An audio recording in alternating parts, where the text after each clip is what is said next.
Right, welcome to episode 7 of Prandycast. 7 weeks in a row, every week just getting better. Thank you for coming back, leaving likes, or messaging me, saying that you've listened to it with maybe some suggestions. It really, really makes me feel happy. Um, it's literally like, like when big YouTubers are like, oh, I remember when I started on 100 views, and I was like, it was the most amazing thing to me. And you're like, yeah, but you're getting millions now, so you're like, does it really matter? But then when I started to get like between 5 and 15 views in each podcast, I was like, oh my God. And it made me feel so happy. So thank you for coming back and listening. This is episode 7. Hopefully this week you will have a video, because the last few weeks you haven't, and I apologise for that. I'm just trying to get to grips with my laptop and how long it can go for without crashing. Um, this week might be a bit different because I don't really have something big to talk about. Because I was going to talk about. I've been really getting into something like not the TV show, but like the sense of community, and I watched a few YouTube like essays about like the community of everyone coming together during the lockdown, but in really different ways. So I might try and talk about that, but this might not be like a big 30-40 minute episode. It might just be a short one, because not much is going on. And next week I want to do a big. If you're into it, I want to do a big Animal Crossing podcast because I've done loads and loads of different stuff on my island, and I want to try and change up loads of stuff and talk through it. So hopefully I'm going to do that next week and maybe go through the different iterations of the game. So it'll be nerdy, but if you're into that, just something on in the background might be fun. But this week I'm just going to start off with a few recommendations. Sorry if this sounds absolutely awful. I only listened to the first few minutes back to make sure it's all synced correctly. But after that, anything could literally happen. But I've got my microphone, so it should all be okay. Also, hello, welcome back. Sorry for the big intro. If you couldn't hear normally, if you've watched a few of the other podcasts, you know that I always try to do, basically three stages of the podcast, which is stories from the week, some recommendations that I have for the week, and then like a big topic. And last week's was like, American sitcoms, and I went through that and talked about my feelings towards lots of those. I might do a little catch up after that because I finished a few more. Um, Actually, yeah, I'll go into that. So this week I finished a few sitcoms. I finished Community. I've got to the end of Scrub season 8, which I know isn't the end. And obviously no spoilers, but Community. Skip a few minutes if you want spoilers. But it was a letdown. I'm gonna say, um, just because obviously I never realised, and I don't want this to ruin anyone who was going to watch it, but basically, obviously, it's created by Dan Harmon and the Russo brothers, but in season 3, the Russo brothers leave to obviously go and do Marvel, and Dan Harmon leaves due to an altercation of his depression and alcoholism, apparently, because it was owned by Disney at the time.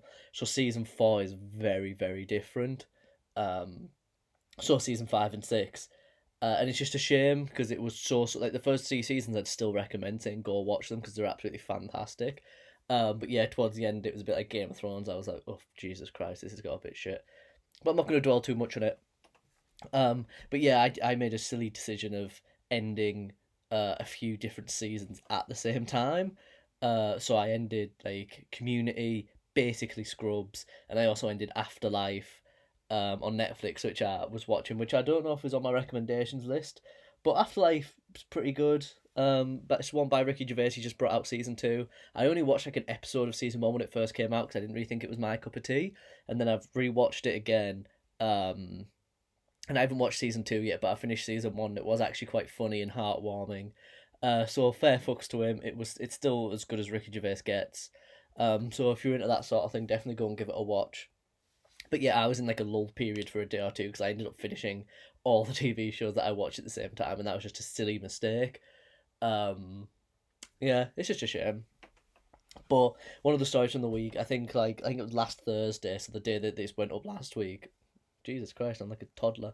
The days when last week was the big night in on the BBC, and I know this isn't everyone's cup of tea, but you should go on YouTube and watch a few of the clips if you like Little Britain, Doctor Who, Peter Kay. Like, there's loads of funny little clips like that on there.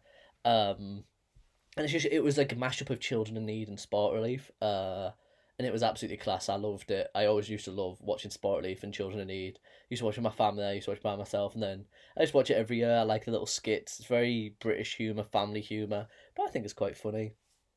The rule I set up because I've been crying at a lot of like happy news stuff, like with John Krasinski's Some Good News. Still go and watch that, and like I always cry at that because it's always something really, really nice. So the rule I put up for the big night in, I was like, I'll donate a fiver every time I cry. They only got me twice, so I had to donate a tenner. Not had to, I got to donate a tenner. Um, but I also entered a draw, which was like to win a car. It was like donate a tenner and you get entered into a draw to win this really old fancy car. So I was like, kill two birds with one stone. I'll do that. That seemed pretty chill. So that was class. Definitely go back on YouTube and watch some of those clips because I enjoyed them. And the only other thing, yeah, update community and Scrubs ending badly. Yeah, that's the only thing I've wrote down for funny stories during the week. Still not doing anything. I might do a little vlog on Go Prandle. I was gonna do a little vlog about like my lockdown and go through like what I've been doing, the walk I go on, like the routine, the food I've been eating, and just sort of, and it's mainly just to be so in 10 years' time if I look back at it, because I'll obviously we'll all always remember that when we were in lockdown for like 3 months, but I don't think we'll remember specifically like what we doing and like lots of the things like that. So I thought that might be quite fun. But then I saw someone like a smaller YouTuber, someone I sort of know do it, and I was like, oh, that's a bit cringy. I was like, we're all going through it. Who cares? So then I was like, yeah, that's what people say with mine. So I don't know if I'm gonna do it, but I'd like to. Even if not, I might just make a special podcast where, sorry, that's my PS4, where I'm gonna go through something like that because I think it will be good to remember. Like I've been keeping an isolation diary, and I definitely recommend people do it, especially during this time. A, because every day feels exactly the same, which is a shame, but you know. So you might want to keep a diary so you look back. I didn't want to look back and be like, I did nothing for like those many months that we were away. So at least if I have like an isolation diary of each day, you can look back and be like, that's exactly what I did, and these are the things that you accomplished, sort of thing. So I don't know. You might not be into it, but that's what I've been doing. And that's why I wanted to make like a video or a podcast about it so I can listen back to it in the future and be like, wow, that's exactly what I did during that time. That's mad. But, you know. Um, so the recommendations, I've only got a few. Finally, I can recommend one's nerdy, one's cool, one's sporty. So there you go. The nerdy one is Mandalorian. Finally, I can talk about it. I'm only 4 episodes in because in the UK it's still coming out weekly. Not like anyone's going to be listening to this from America, but in England it's coming out weekly still, which is dumb. And I watched the first 2 episodes and it was amazing. It has the style of, I'll get into that actually. So basically, I didn't want to run out of episodes, then have to wait 5 weeks and watch an episode every single week. So I've been trying to slow down, but I'm up to episode 4 now. Watch 2 episodes a week. I think there's like 8 out at the minute, so you can actually binge watch. The whole thing might be out by now. Actually, you might be able to binge watch the whole thing. But if you're a fan of Star Wars, specifically the originals or Rogue One, I'd say this is very much that style. If you're like me and you got a bit sick of the like every movie being like the biggest saving the universe adventure story and like the fate of the Jedi, this is very much Star Wars day to day, which I think is fantastic and I'm absolutely loving. It's just it's like one big adventure, but it takes it step by step of exactly what the Mandalorian does. Um, and it's shot both with CGI and practical effects by Jon Favreau, who is an absolutely astonishing filmmaker and writer. Saying that, I'm actually going to suggest one of his films, Chef. My friend Josh told me about Chef, and I think it was me, him, and I with the flatmate Emily, and we all sat and watched it. Oh wait, no, there might be more of us. Actually, yeah, I think a few of our other friends were there because we ended up getting a takeaway during watching it. But basically, the reason I don't remember who was there. Normally, I'm quite good with exactly where and when I watch something, but this was such like the what's the word dialogue in this film. Jon Favreau writes it so well. It actually feels like maybe a play or like a vlog because everyone just seems to be talking exactly how you think they'd talk. Um, so that's why Chef, it's on Amazon Prime. We had to rent it, but it's worth it. It's so good. It's really heartwarming as well. It's like one of the films I'd recommend. Again, everything on this podcast to make you feel good. Um, I definitely recommend Chef. It just makes you feel so happy, but you will have to have a takeaway during it because he makes so much good food. But yeah, so he wrote and I think directed a few of the episodes of The Mandalorian, and it's very easy to watch. It's really interesting. It explores some more of the lore of Star Wars. I'm not really like into lore, especially because with some stuff like Star Wars, you can get so deep, and I have friends that really go into it and know everything about it. If I was gonna do that, I'd probably start with like Lord of the Rings because they have because obviously there's still so much. I don't want to be mansplaining, but lore is just like background and information about movies and the world, like the world building around them. I assume everyone knew that, but I just wanted to say in case anyone was like, "What the fuck." And I think Lord of the Rings would be easiest because obviously there's only 6 films, like the originals and then the prequels, and then the books, and then obviously lots and lots has been made behind the scenes. But then when you get to something like Star Wars, there's like animated shows, animated films, normal films, prequels, sequels, comic books. Like there's everything that's really really hard to catch up on, like and know everything. I don't think anyone knows everything. It's like comic book marvels, the comic book in Marvel. Um, so yeah, I'd probably start with like Lord of the Rings or something and go on to Star Wars. But Mandalorian, I keep getting sidetracked, is really really good, and I definitely recommend it. Especially if you, obviously, if you're not a Star Wars fan, you won't like it. Like, it's not gonna be dumb. Like, you're probably not gonna like it. It's not like the best TV show ever. But if you like Star Wars in any way, this might be, after Rogue One, my favorite thing that Star Wars has ever produced. Um, Actually, yeah, it could be. I was thinking in my head, I was like, oh, but what about the originals? Oh, is that too much of a hot take? But yeah, that actually might be. The next thing I'm going to talk about is a podcast, and it's called Time to Die, not to be confused with James Bond's No Time to Die. So basically, this by the Planet Broadcasting Network, it is Australian, like most of the podcasts that I recommend, because it's all about the same broadcasting corporation, not corporation. Jesus Christ, it's like a couple who are absolutely fantastic in the house with like their friends' podcasts. But it's called Time to Die, and the premise is it's stand-up comedians, and two go on every week. It's pre-recorded from like the beginning of the year, and two go up every week, and they have to write a 3 minute stand-up set for each other to do, like in a genuine stand-up environment. You hear like the recordings of when they're in the actual rooms. So basically, at the time of the record in Melbourne, Comedy Festival was about to begin in Melbourne. So all the rooms were always packed with people getting in the spirit of it, and lots of comedians went to try new material. So it's really funny that you get these two comedians together, and they have to go head to head, and the winner is whoever gets the most laughs. But obviously, you're trying to make it as painful as possible. So on one of them, a couple go on. It's always a male and a female comedian, and a couple go on one of the podcasts, and basically one's Indian and one's a white Australian man, and she writes fairly racist jokes for him. So obviously it goes down really really badly. But you know, like listening to it, that he's not a bad person. But the audience don't know, and the other comedians on during the night don't know. It's only the MC and the two men who do the podcast, Ben and forgetting his name, but one of them's called Ben Russell, and they run the podcast every week and they sit and record it. And if you pay on Patreon, you get to see the visuals, but if not, you just get to hear them. But it's so funny if you like stand up comedy whatsoever, or you just like sort of cringe humor of people like absolutely dying on stage. It's would 10 out of 10 recommend. 3 episodes out at the minute. They're about 30 minutes a piece, so they're absolutely easy to listen to. I listen to them on my walk. I listen to like one of those and then some music, cause about an hour. I got 50-50. But obviously, because of quarantine, they filmed I think 4 podcasts before the lockdown began. I'm on episode 3 at the minute, and they're being like, I don't think, because they're always like, and this person will be in the comedy festival and this. And in the most recent one, they've been like, don't want to be stirring up shit, but I'm not sure the comedy festival is going to be going ahead. So maybe listen to next week's podcast to see what's going on. But so far they've got 3 really funny podcasts. I've listened to all 3. I've laughed and cringed at all 3. They're so good. I'll put all the titles of everything I'm recommended in the description. But if you like anything like that, I'll definitely check it out. Because I think they're small at the minute, so like any views and reviews would be really really great for them. Not that I'm a fucking tiny podcast recommending them, but it's so funny and so cringy, and I'd like to listen to them with like some of my friends and see their reaction to it, because it is very like, like if you're in the audience, you're like, oh.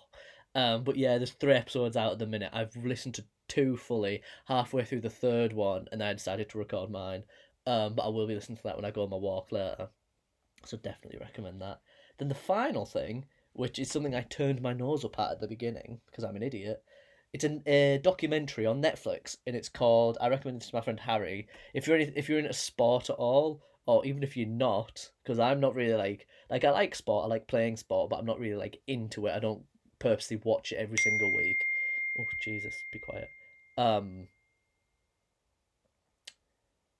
Sorry, that's totally throwing me off my game. I don't really watch sport every single week. I'm not totally into it, but this is so I'll get into it. The Last Dance. It's a documentary about the Chicago Bulls basketball team in their 1998 championship season. Basically, they'd won the three seasons before, and this was like the big season. Will they win? And it's when you've got like Michael Jordan and that whole like star-stellar team. And the twist is that the guy who runs Chicago Bulls wants to swap them out. He hasn't been paying one of them properly. He's having fights with everyone. There's like a whole ordeal, and it's a 10-part series. Again, it comes out weekly. And I wish I'd known that at the beginning, so you might want to hold off on this and then binge it when it's all out. Because I watched the first 5 episodes and got to the point, and I was like, "Fuck!" I was like, "Now there's nothing else for me to watch." But if you're anything into it's just no, you don't have to be into it. It's just interesting to talk about their stories, and if you have no insight into basketball, it really gives you all the backstory. It shows you where Michael Jordan came from, obviously like the biggest basketball player there ever is. Um, and yeah, it's just really really interesting. That's the only thing I can really say. I don't want to say much to spoil it because obviously it's like not like Tiger King, but like how Tiger King had a little twist in every single episode. That's sort of what it's like. Every episode has a twist and it goes down a different route. But it's really really cool.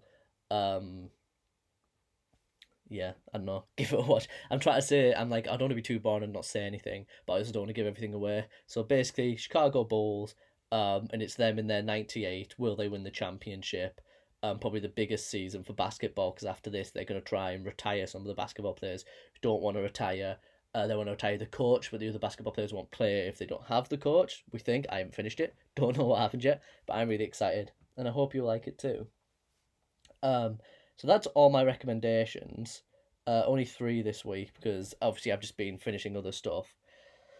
And yeah, like I said at the beginning, I don't really have a big story I want to talk about this week. There's not really anything that's really interested me apart from the sense of community, which is a strange thing to talk about. But hopefully, well, some of my friends have told me that they listened to this like it was a conversation with me when I'm not because obviously I haven't seen them in ages. We don't really FaceTime, so they'll put this on. It's like I've been talking to them, and I think that's so amazing. I absolutely love it. So this is just my thoughts from the week. Um, and sorry if it's boring. Yeah, basically. But the sense of community. So I was watching a podcast, and they were talking about how so before the lockdown and everything, and obviously during the lockdown, all the cinemas have shut down. And there was a big debate, and we've talked about in our university lectures about whether people still go to the cinema. Is it worth going to the cinema? Do people care? Like, because why would you go to the cinema, pay money to sit and you have to watch a whole film? When if you're at home, you have kids, you can stop and play films. You can have your own snacks. If you want to go to the toilet, you can pause it, comfort your own bed, and all these sort of things. But then we're beginning to see that during lockdown, when you can't go to cinemas, people have started to do things like there's that Netflix app where you can press play and everyone watches it at once and you FaceTime each other and talk about it. There's things like Tiger King, which everyone is talking about on Twitter, and if you haven't seen it, you have to watch it. And obviously, this was a thing before the lockdown, but I just think it's really interesting that now people can't watch films together. Like they and like Zoom, people go on Zoom and talk about films and watch films and TV and even just each other. And I think it's absolutely astounding that we were worried about whether people would still want to go to the cinema or still want to watch things together. And then when that's taken away and you physically can't, people go to the most possible lengths to be able to do that. And I think that's so class. It's very uplifting. And I just think it's interesting to see how that progresses. Obviously, we've had films that are being sent straight to home, and they're a bit more pricey. But I'd like to see which other films come out of companies like Disney are starting to be like, no, we're not putting Black Widow out there. Like we're keeping that just for us. I'm so sorry I don't put everything on silent. That just made me shit myself. Um, but yeah, like I think that's just really really cool. And then I was listening to another podcast and I was talking to one of my friends about it. A couple of my friends about it on FaceTime a few days ago about how there was a big people were really worried whether kids were going to fall behind in like their education, but now there's a worry that kids will be too far ahead because they'll get really into homeschooling, and they'll like progress further, they'll learn things. Obviously you're not going to all learn the same things, you just have to go back and backtrack, but it's something nice to think about that during the lockdown, that people aren't going to be behind, it isn't wasted time, people aren't being lazy, that we could all actually come out of this being even further along, being maybe too far ahead of some of our peers. And also, I read somewhere about how kids will come out of this with a new respect for seeing people, like seeing their friends, spending time with family, going outside, which is like obviously something dumb and lots of us talk about normally, but and like my generation and obviously people older, maybe not younger, have gone through a stage where obviously we didn't have iPhones and we didn't always have FaceTime and Facebook Messenger and blah blah blah. Don't be like a granddad, but we did go out and play with our friends, and we did even now at uni. Like we're not all just always sat on our games and phones and everything. We do still go out, but this is give a generation of kids who would have grown up with social media and not constantly being in contact with people without ever having to see them, the new respect for having to go and see them and get off social media, and maybe even being bored with it, like being bored with their phones and their consoles. And that's like so old, but like I am, like when I'm after this, everything in my head is like, I can't imagine. Like I'm watching so many films, TV shows now because I know once this is over, I'm not gonna want to sit in. I'm gonna be texting my friends constantly. Should we go out? Even if I don't want to go out with my friends, I'll be walking around parks. I'll be getting the bus places. I'll be going up to Newcastle. Be going flying places to go and see my other friends who might like to go on holidays and things like that. Like I don't want to be sat in on my phone on social media, and I think it's just absolutely fantastic that these kids will grow up, and there could be like a generation gap, which I'm really interested to look at. Whether the kids probably in secondary school now maybe don't might not have the respect because they're still like in their teenage angsty years of like don't want to see anyone anyway, don't give a shit, and then the generation after them might always be like I don't want to go on social media, I want to be outside. um Obviously very very, I don't know, like meta, not meta, just like just thoughts I've been having during the week. I just thought were really really uplifting, and I'm excited to see how they come about.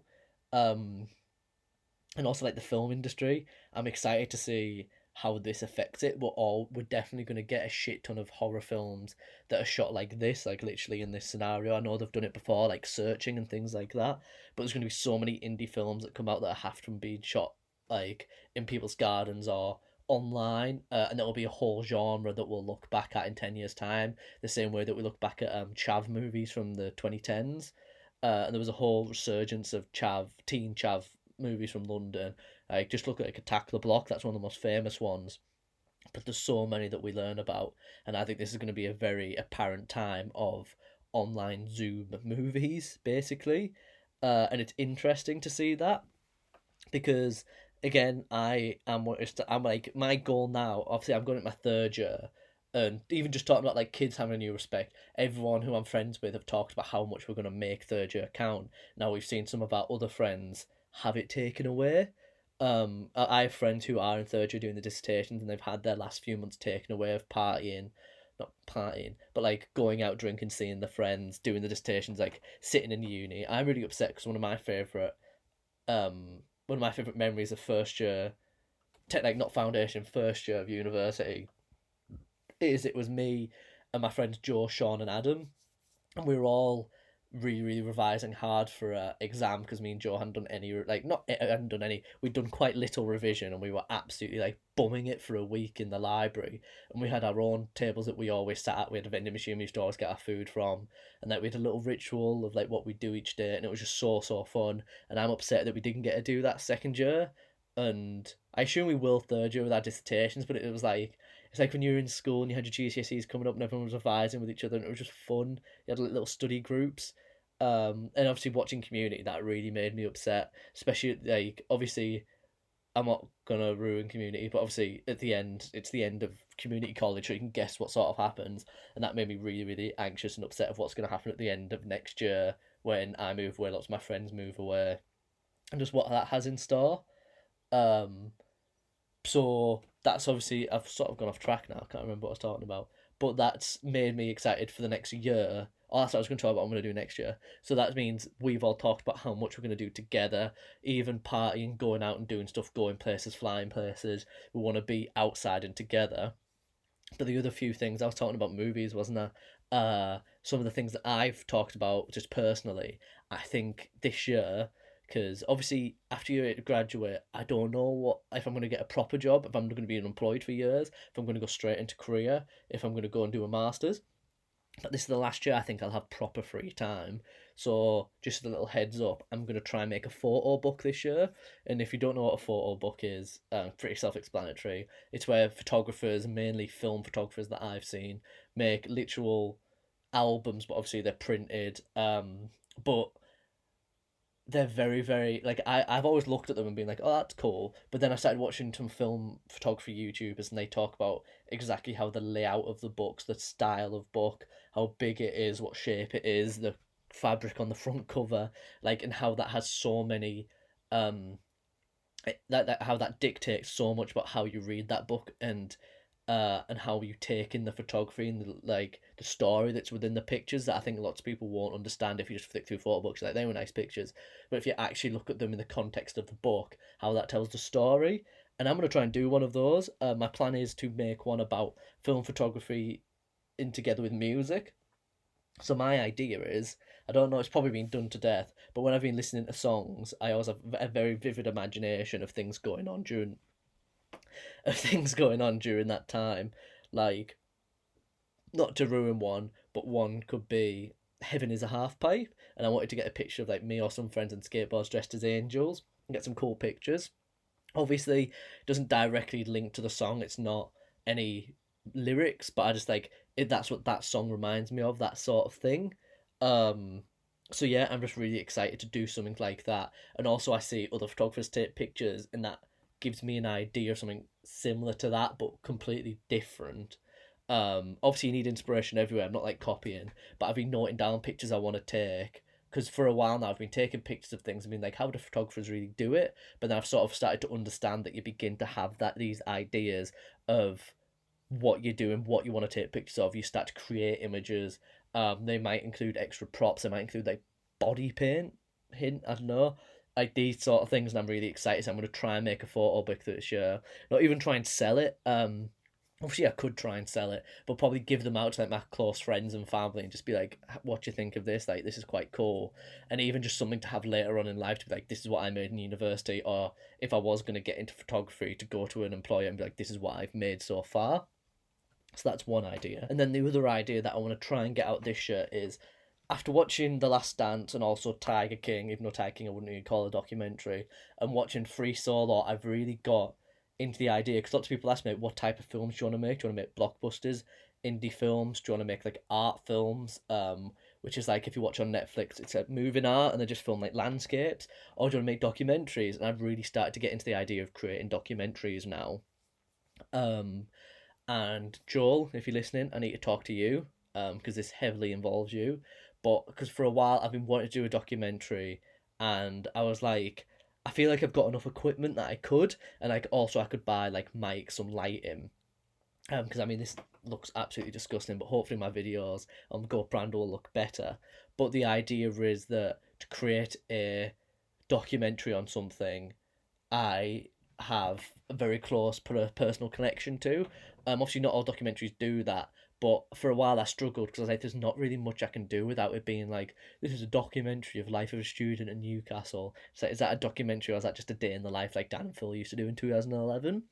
But then I've come up with an idea, which is, do I say the idea? Do I keep it surprised? Fuck it. The idea is, I used to go to a camp every single year with Joel, run by the church that like lots of his family go to. I'm sure he won't mind me saying. Um, and I've had the idea of creating a documentary, because that's been going like 50 something years, and how this year they didn't do it. And if I'm correct, the only other year they didn't do it was because of foot and mouth disease. Like the early 2000s, I remember someone saying. But I've had an idea, even if I do, like, so the idea is that to do something along that line, because obviously I know lots of people that went to camp. I know his family very, very well, and I'm sure they'd all be more than, well, I don't know if they'd be happy to do it, but if the idea was to get going, I know lots of people that would be happy to contribute to it. I think. Oh, see how nervous I am that I'm giving away my secrets. Um, but obviously the problem with that is not just that documentary in particular. Like, my sister was telling me about how there was a documentary how a girl went missing ages ago, not Madeline McCann, a different one.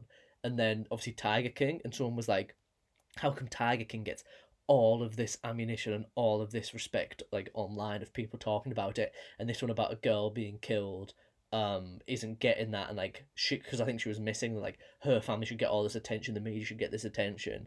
But then the difference is that it wasn't a good documentary and it wasn't gripping and people didn't want to watch it. And say what you want about Tiger King, I badmouthed it and saying how it's like not really that true, but it still brings you back every single episode. So the issue I'd have is with Cam, I'm not going to be able to just go, this is 50 years of camp. Here's some cool videos. Here's some people talking. You have to make it a story as well, which I'm sure everyone already knows. But you have to make the documentary a story and have a beginning, middle, and end. And obviously, that's very difficult to do when there hasn't been, like, no one's gone missing at camp, no one's died at camp. There hasn't been some big revelation of something that's happened. It's just the idea that they have loads and loads of, and I've created so many fun stories there, and I'd like to share them. And I think a good way of doing it is maybe talking about generational gaps within the camp, or talking about the best years of your life at camp. I don't know. I'm spitballing. I'm sure Joe listens to this, so he'll probably text me and be like, "I listened." So please do, because I want to talk to you about it. But that's just something else I want to get up to this year. Sorry, that was like home muddled and there. That's this podcast is just my thoughts from the week. Um, but yeah, so I want to make a photo book and a documentary this year, on top of seeing all my friends doing all my work, making the most of just being a student one last time, sort of thing. But yeah, so hopefully we can look back at this in a year when we're on episode 67 and be like, holy shit, everything he said he was going to do, he's done. Like, also, I'd want to keep this podcast going because I've been trying to do this podcast for absolutely years. If you're still listening now, thank you very much. Not many people do. Most people listen to about the first 8 minutes, which is the recommendations, which is quite funny. But obviously, the podcast is something I've been trying to do for years. Literally since Foundation Year, I had the Ben and Barney show. I had Wrapping My Head Around, and now I have Distraction. And it's just funny because I could never get it going. And then every week, like this, like today, I was like, I'm not going to do it. Like, fuck it. I've got nothing good to talk about. I'm not going to do it. And I suppose maybe that is good. Like, if I've got nothing to talk about, I shouldn't waste your time. But also, there is a difference between keeping it regular and me saying, I'm going to do this every week for a year. It would mean a lot to me. I want to prove to people that I can do it. I think it's something good to have on a resume. Like, he had a weekly podcast for a whole year. It just shows that you're committed to something, and hopefully I get a little fan base, even if that's 20 people who are my friends, who I can chat about things and have on, and it's something to look back on. Or if it becomes a few hundred people up to 1,000, which when I talk every week, I can have questions sent in, and it just is a really interesting thing to listen to. When the reason I came up with it was when I was on PSN, I used to love the conversations we had. They were so funny, but it's also like when you're getting changed. Some of my friends have said that when they're getting dressed for like a night out or getting dressed for uni, like they always stick a podcast on. When I go on walks, I always stick a podcast on. Just when I'm doing menial tasks like washing up and cooking, I always stick a podcast on. That's what I want this to be, something very easy, just in the background. You're like, oh, I'll catch up with Zach today because I haven't seen him in a while, and this might be quite interesting. Which might be sad, me just being lonely. But thank you for listening. That is the end of this week's podcast, episode 7. Next week will be a big Animal Crossing episode, so please come back for that. And yeah, thank you for being here. Sorry if this was all rambly and I had to cut it up to make sure the camera didn't crash, but thank you.